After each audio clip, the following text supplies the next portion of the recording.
السلام علیکم۔ پاکستان کی کہانی 14 اگست 1947 جب تاریخ نے تاریخ رقم کی۔ برصغیر پاک و ہند کی آزادی 15 اگست 1947 کو مقرر کی گئی تھی، لیکن پھر حقیقت میں پاکستان کو آزادی ایک دن پہلے مل گئی، کیونکہ وائسرائے ہند لارڈ ماؤنٹ بیٹن نے آدھی رات کو انڈیا کی آزادی کی رسومات میں شامل ہونا تھا۔ اقتدار کی منتقلی کراچی کی ایک تقریب میں 14 اگست کو ہو گئی تھی، لیکن پاکستان کے ریڈیو اسٹیشن رات کے 11:30 بجے تک یہی اعلان کرتے رہے کہ یہ آل انڈیا ریڈیو ہے، جبکہ پوری قوم بے چینی سے ایک خصوصی ٹرانسمیشن کا انتظار کر رہی تھی۔ اس وقت پاک و ہند کے گلی محلوں میں آگ کے شعلے بلند ہو رہے تھے، خنجر زنی جاری تھی، فائرنگ ہو رہی تھی اور تیزاب کی بوتلیں بھر بھر کے ایک دوسرے پر پھینکی جا رہی تھی۔ پاکستان پیدل آنے والے قافلوں اور ٹرین میں آنے والوں کو راستے میں روک روک کر گروہ در گروہ قتل کیا جا رہا تھا۔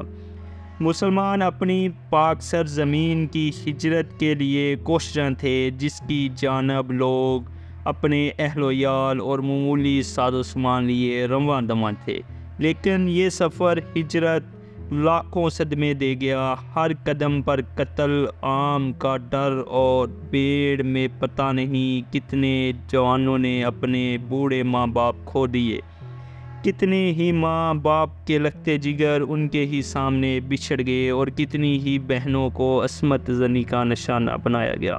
آج بھی بہت سی داستانیں زندہ ہیں، بہت سے ایسے لوگ بھی ہیں جنہوں نے چھوٹے چھوٹے بچوں کو لاوارثوں کی طرح پایا اور اپنی اولاد کی طرح ان کی پرورش کی۔ کسی کو کسی کی کچھ خبر نہ تھی، بس فکر تھی تو خود کو ہندوؤں سے بچانے کی تھی، اپنے وطن کی مٹی پر جلد از جلد قدم رکھنے کی تھی۔ ایسے حالات میں ریڈیو کے سوا ملک میں کوئی اور ذریعہ نہ تھا جس سے پاکستان کے پیغام اور آزادی کا باقاعدہ اعلان کیا جا سکتا۔ اس وقت پاکستان میں صرف 3 ریڈیو اسٹیشن تھے، لاہور، کراچی اور پشاور۔ 14 اگست کی رات ٹھیک 11 بجے لاہور ریڈیو نے آخری مرتبہ یہ اعلان کیا کہ یہ آل انڈیا ریڈیو ہے۔ 50 منٹ بعد جب 12 بجنے میں 10 منٹ باقی رہ گئے تو پاکستان کی اپنی عبوری دھن ہوا میں لہرانے لگی۔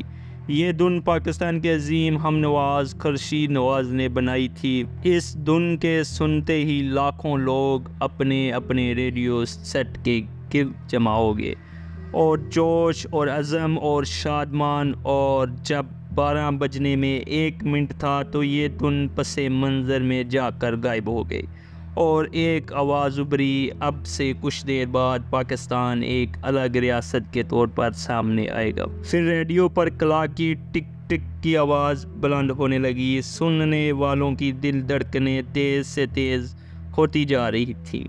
پہلے انگریزی میں آواز آئی، دس از پاکستان براڈ کاسٹنگ سروس، اور پھر اردو میں آواز آئی، یہ ریڈیو پاکستان ہے۔ لوگ ایک دوسرے کو مبارکباد دینے لگے۔ یہ وہ لمحہ تھا جس کا لوگوں کو صدیوں سے بے صبری سے انتظار تھا۔ یہ وہ لمحہ تھا جب سب لوگوں نے پاکستان کے ایک آزاد مملکت ہونے کا اپنے کانوں سے سنا تھا۔ اس کے بعد انتہائی خوشگوار آواز میں سورۃ فاتحہ کی ابتدائی چند آیات کی تلاوت کی گئی، جن کا ترجمہ ہے، اے محمد صلی اللہ علیہ وسلم، ہم نے تم کو فتح دی اور تم پر اپنی نعمت پوری کر دی اور تم کو سیدھے راستے چلائے، اور اللہ تمہارے زبردست مدد کرے، اور اس طرح پاکستان معاصر وجود میں آیا۔ اللہ آپ لوگوں کا حامی و ناصر ہو۔